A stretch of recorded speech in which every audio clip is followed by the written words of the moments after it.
دوسری مثال ہے، یہ کہا گیا ہے صحیح بخاری میں جلد نمبر 8 کتاب الاداب چیپٹر نمبر 2 حدیث نمبر 2 میں ایک شخص محمد صلی اللہ علیہ وسلم کے پاس آتے ہیں اور ان سے کہتے ہیں کہ ساری دنیا میں مجھے سب سے زیادہ محبت کس سے کرنا چاہیے؟ اور اللہ کے رسول فرماتے تیری ماں سے۔ پھر وہ شخص کہتے اس کے بعد کون؟ اللہ کے رسول فرماتے تیری ماں۔ وہ شخص کہتا ہے اس کے بعد کون؟ اللہ کے رسول فرماتے تیری ماں۔ چوتھی بار جب پوچھتا ہے اس کے بعد کون؟ اللہ کے رسول فرماتے تیرا باپ۔ اس سے ہمیں یہ معلوم پڑتا ہے کہ 75% 3/4 حصہ اپنے محبت کا ہر انسان کو دینا چاہیے اپنے والدہ کو، اور 25% 1/4 حصہ دینا چاہیے اپنے والد کو۔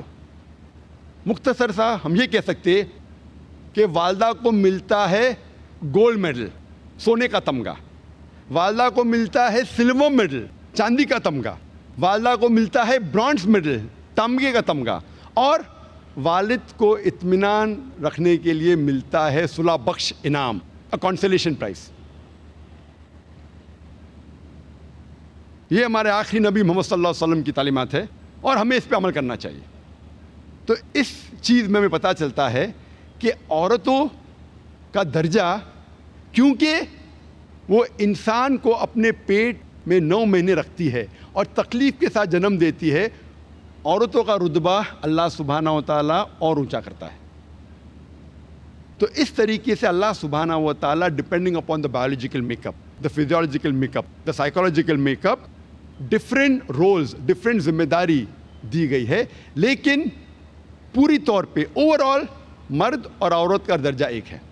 اسلام میں ہم یہ نہیں مانتے کہ خدا اللہ سبحانہ و تعالیٰ صرف ایک ہی ٹائپ کے انسانوں کا مالک ہے یا خالق ہے۔ ہم یہ نہیں مانتے کہ اللہ سبحانہ و تعالیٰ صرف ایک گروہ یا ایک قسم کے انسانوں کا خالق ہے۔ ہم یہ مانتے ہیں کہ اللہ سبحانہ و تعالیٰ سارے انسانوں کا خالق ہے۔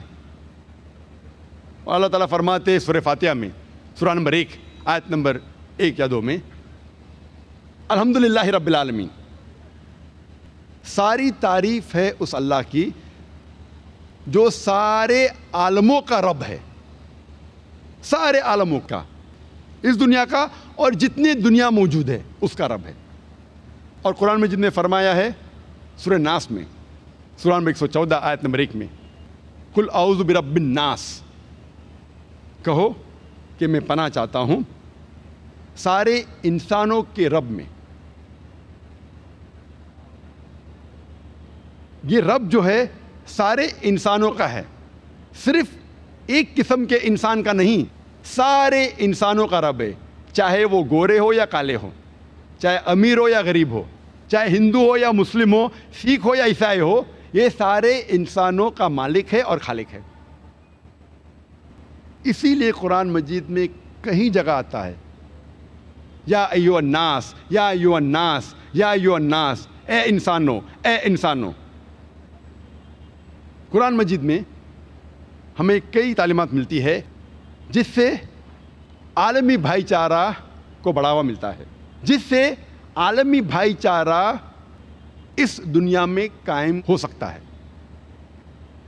اللہ سبحانہ وتعالیٰ فرماتے ہیں سورہ مائدہ میں سورہ نمبر 5 آیت نمبر 32 میں کوئی بھی انسان دوسرے انسان کا قتل نہیں کرنا چاہیے، صرف قتل کے بدلے قتل، یا کوئی انسان اس زمین پہ فساد پھیلا رہا ہے، ورنہ کوئی انسان دوسرے انسان کا جب قتل کرتا ہے وہ گویا کہ ساری انسانیت کا قتل کر رہا ہے، اور اگر کوئی بھی انسان دوسرے انسان کی جان بچاتا ہے گویا کہ ایسا ہے کہ سارے انسانوں کی جان بچا رہا ہے۔ اسے پتہ لگتا ہے کہ کوئی بھی انسان ایک دوسرے انسان کا قتل کرتا ہے، معصوم انسان کا، چاہے وہ مسلمان ہو یا غیر مسلمان ہو۔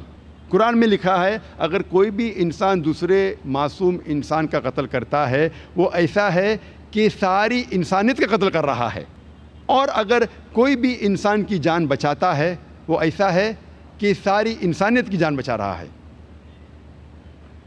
اگر مرڈر یا قتل اس زمین سے نکل جائے گا, اگر کوئی بھی بے گناہ کا قتل نہیں کرے گا, تو انشاءاللہ یہ عالمی بھائی چارہ اس سے بڑھے گا.